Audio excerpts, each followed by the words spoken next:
The Southern African Development Community SADC meeting of Ministers of Employment, Labour and Social Partners was officially opened on the 7th of March 2019 in Windhoek by Honourable Eric Ngintina, Minister of Labour, Industrial Relations and Employment Creation.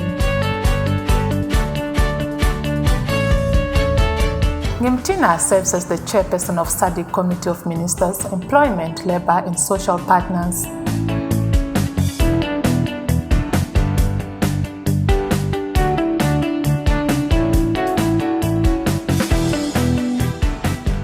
During the opening ceremony, the speakers made their remarks by highlighting the importance of the meeting before the main speech by Honourable Ngintina, the Minister of Labour, Industrial Relations and Creation.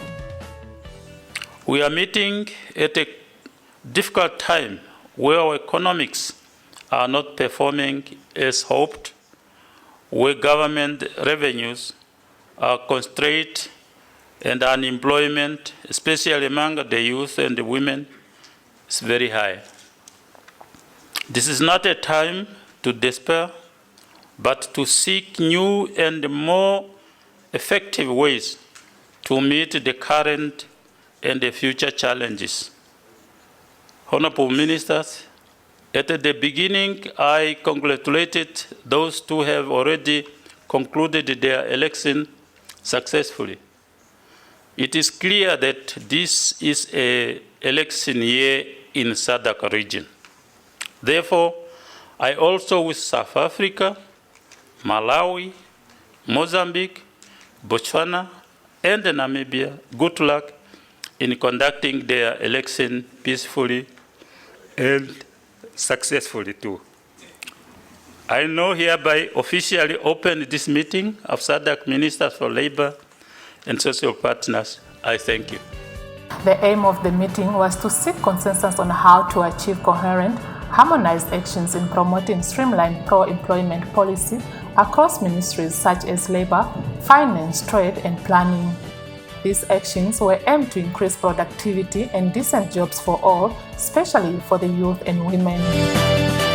The panel, which comprised of executive directors, director generals, principal secretaries and trade union leaders, deliberated on various issues such as strengthening joint sector programs for pro-employment, social-economic policies and budgeting, as well as the Global Compact for safe, orderly and regular migration in Southern Africa. We are saying that we believe we need an overhaul of the current education and training curriculum in the SADC region that is going to respond to the new technology. And of course, we're in the fourth industrial revolution. We have started with the first, second, and third. Currently, where we are, the fourth industrial revolution is not a new thing, but it is a reality. And we want to agree as workers in the region that there can be no point where workers can be replaced by robots, because the impact of it, if we're not going to deal with lifelong learning and the just transition, is the reality that robots cannot consume what they will be producing. As much as they can be efficient in running production, in increasing profitability, but they would not consume the products that they are producing. And therefore, to grow the economy, to grow the region, you need to have workers. So workers must be at the center of the growth in our countries and in our region. Well, the SADC region of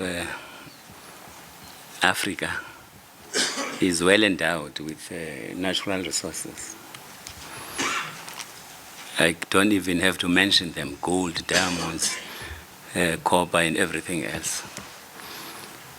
The seas around our continent are full of other resources.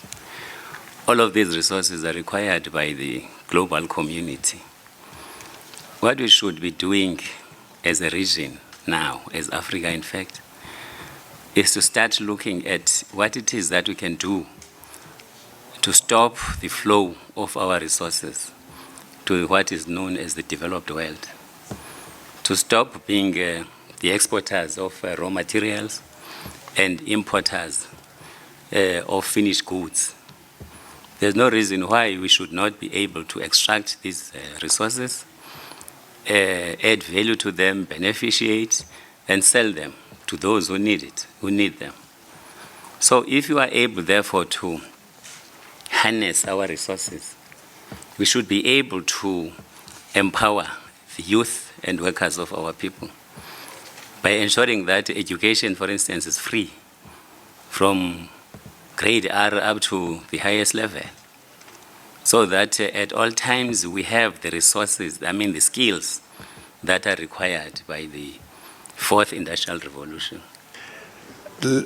It's clear that the issue of youth is a major challenge for us. The questions are showing it. We have a representative from the young people. The question that comes to mind, and it really paints a picture that private sector continues to be about profit and is not concerned about human-centered approaches. That is what is clear. It has been said 40% of the population of SADC lives in poverty. But this is further fact. Of the people that are employed, because they are not earning a living wage, they too are living in poverty because they zula to survive, even if they are being paid at the end of the month. People that are working are living in shacks still. Would one then call that working? Let me park that bus for now. What we have recognized in terms of the recommendations that have been given in is number one, the aspect of universal labor guarantee. It is to ensure that if ministers and if governments have the political will to set minimum wage, then they might as well have the political will to set a minimum living wage. That's the first one that we want to address and agree with the ILO on. The other aspect is what has been addressed by Madam Double President with regards to a curriculum. One of the recommendations that the SADC young leaders from across the countries of the member states, one of the recommendations that they had given at the SADC Youth Forum is saying there must be a curriculum that speaks to the now in public schools across the SADC states. If it happens in Namibia and Namibia has entrepreneurship as a subject in school, then it must be so in the rest of the SADC states, because if we're going to be serious about the future of work, we need to then address that aspect now. And that then ties into the aspect of lifelong learning. If we don't teach our people, having spoken with them, having asked the question of what is it that is needed within this environment that you work in, we will forever be putting policies in place that are far-fetched. Meaning, once the policy is passed and the policy gets out into the public and the workers will still be wondering, how does that speak to me now? And so that aspect of having to ask the question to those that are affected is very important. And lastly, the aspect of informal sector, and I think private sector has addressed that matter as well. In one of our conferences in Namibia on informal sector and making it formal, the question popped up, and the question was, who says the informal sector wants to become formal? Who says that? Have they been asked that they want to become formal? Or is it a matter of wanting informal sector to become formal to get into the monopoly of what the private sector wants? I guess the point was transitioning from informal to formal. And I you know, I had the young person there raising the point sharply that who said the informal sector wants to be formal. I think, I don't want to ask him a question, but I just want to make a point on this, that there comes a time when you run an informal business, you have to, I think when you start a business, your objective is not to be a small business person forever. So you want to grow.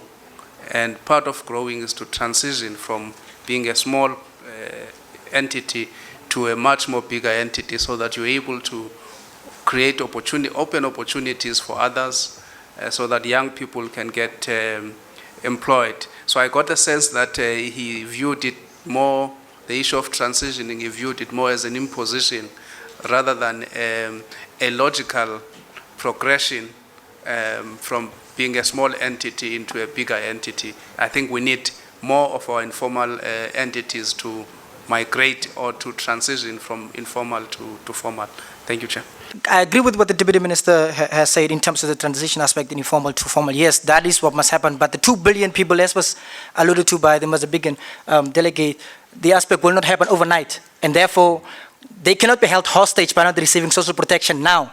And that is why the recommendation on strengthening social protection as young people we support, there must be avenues that the 2 billion in the informal sector must receive social protection now. That's the first one.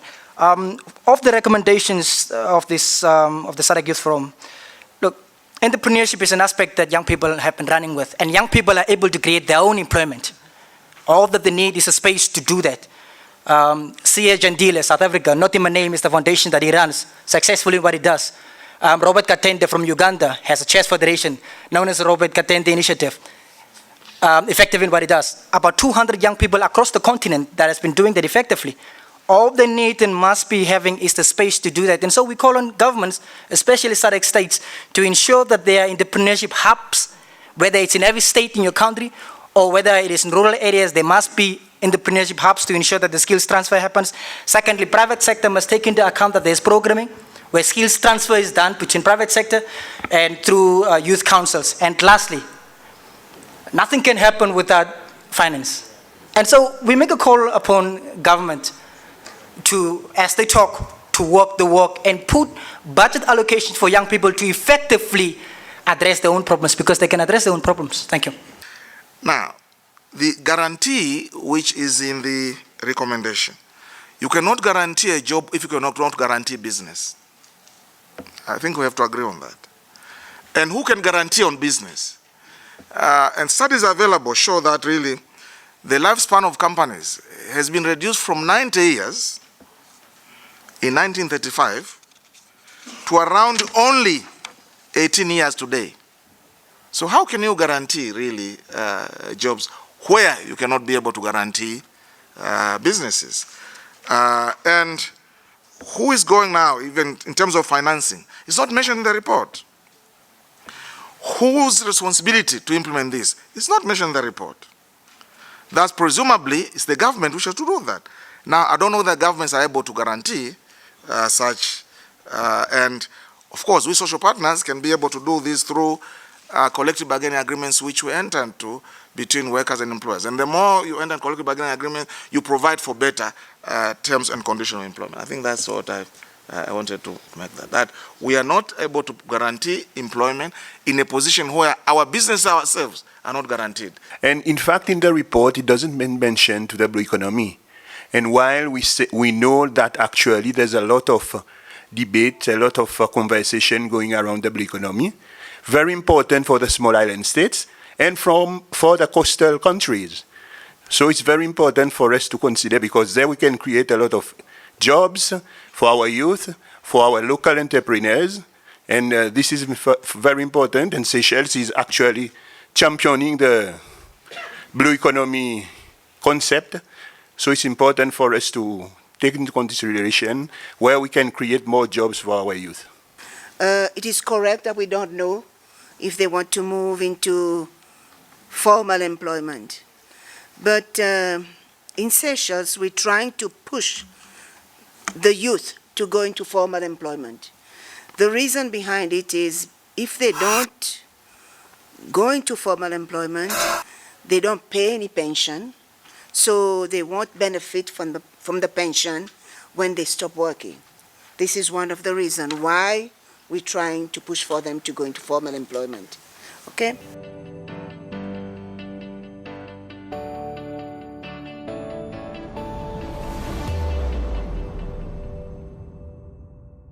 Look, thank you for the panel members' input and also the contributions from the audience. But I think particularly, I think this is the first poll that the ILO has taken on the 10 recommendations, and it's very interesting to see the outcome. But I must say, I'm not particularly surprised by it. I think an important thing to note on this, that the Future of Work report is not a report by the ILO, it's a report to the ILO, and this is where it comes into our decision-making processes, and as I indicated before, into the conference in particular for the potential declaration at the end of this. There were just a couple of issues I thought I'd briefly refer to. The first one up there around the lifelong learning. I think it's extremely pleasing to see the strong support for that and for that whole recommendation and the impact that it can have. I think if we look at the whole of the multilateral system, you can't identify any single multilateral UN organisation that is responsible for this. There is nobody who has the responsibility for lifelong learning, for skills and all of these sorts of things. And I think this is one of these areas where I spoke about earlier about a reorientation of the priority and role of the ILO. This needs to be one of those areas that we certainly should be focusing on to fill that huge gap that is out there.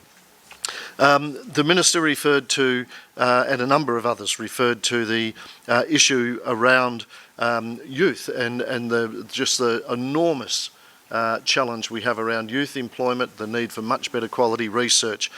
I think I would have to concede, and I'm sure that many other organisations concede, that despite the effort, despite the money, despite the work that has been done to try and tackle this whole issue of youth employment, we just simply have not achieved it yet. We still have to do I think it needs a major rethink as to the approach that we take on addressing this problem that is a problem right around the world. And as the Minister referred to, it's not just a case of these young people not having work, but it's the case of the loss of dignity and the loss of place in society that comes with not having a job. And this, for the future, is probably one of the most critical issues facing us.